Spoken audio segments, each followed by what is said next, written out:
আসসালামু আলাইকুম বন্ধুরা, শুভ একটু নতুন একটা ভিডিওতে তোমাদের সবাইকে স্বাগতম। তো আলহামদুলিল্লাহ, আজকে ঠিক 21 দিনের দিন। তো আমাদের টাইগার মুরগির বাচ্চাগুলো ফুটে বাইর হয়েছে। তো আমাকে ভাইয়া সকালে যে সময় আমরা রোজা রাখবো, তো সেই সময় ফোন দিছে যে মুরগির বাচ্চা ফুটে বাইর হয়েছে, তো তুমি আইসা নিয়ে যেতে পারো। তো আমাদের ঘর প্রায় রেডি। তো ঘর প্রায় বলতে সব পুরাটুকুই রেডি করা হয়েছে। তো এখানে আমরা বোর্ডারটা সেট করে বাল্ব জ্বালিয়ে চলে যাবো এখন। তো বাচ্চা আনার উদ্দেশ্যে। তো এখানে যে ওই সাইডে হাঁস আছে আর এই সাইডে আমরা বাচ্চা ব্রুডিং করব। তো হাঁসগুলো আমরা এই ঘরে রাখারই চিন্তা করছি, তবে ভবিষ্যতে কী হবে জানি না। তবে যদি ঘরে আরও হয় তাহলে আমরা হাঁস সরিয়ে ফেলবো।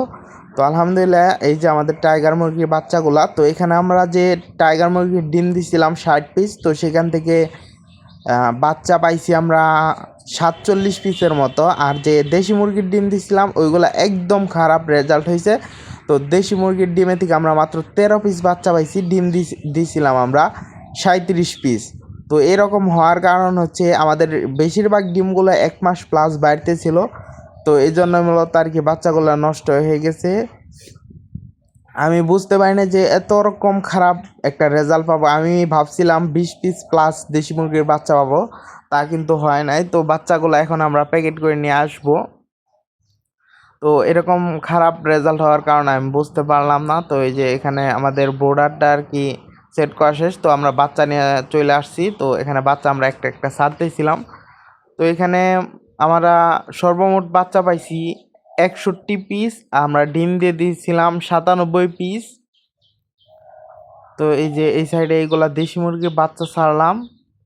তো এইগুলাকে এখন আমরা লাইসোবিটের বাইন দেবো। আর রাত্রে আমরা রেনামক্স এবং আরেকটা ওষুধ আছে ওইটা দেওয়ার চেষ্টা করব। তো আমরা ভাবতেছি এইগুলাকে বড় করব। তো দেখি কি হয়, সামনে কি হয়। যদি ভালো রেজাল্ট পাই বা আপনাদের সাপোর্ট খুব ভালো পাই তাহলে ইনশাল্লাহ খামারটা বড় করব অবশ্যই। তো আমাদের জন্য দোয়া করবেন, যেহেতু আমার সম্মিলিত মোটামুটি একটা খামার আছে। তো সবাই দোয়া করবেন আমার পশু পাখিগুলো যেন সুস্থ থাকে।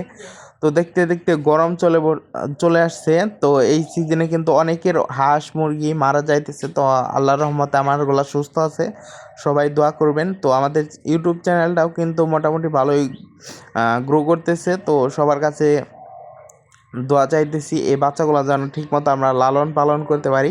তো এইবার প্রথম আমি টাইগার মুরগির বাচ্চা ব্রুডিং করতেছি। তো কোনো ভুল ত্রুটি হলে অবশ্যই জানাবেন। তো এখানে আমরা যেহেতু অটো টেম্পারেচার কন্ট্রোলার ব্যবহার করছি, সেহেতু তাপের কোনো সমস্যা হবে না। তাছাড়া যে কোনো সমস্যা হলে জায়গা কম হয়েছে কি না আপনারা চাইলে নির্দেশনা দিতে পারেন। আজকের ভিডিওটা এ পর্যন্তই। ভিডিওটি ভালো লাগলে লাইক করবেন, সাবস্ক্রাইব করবেন।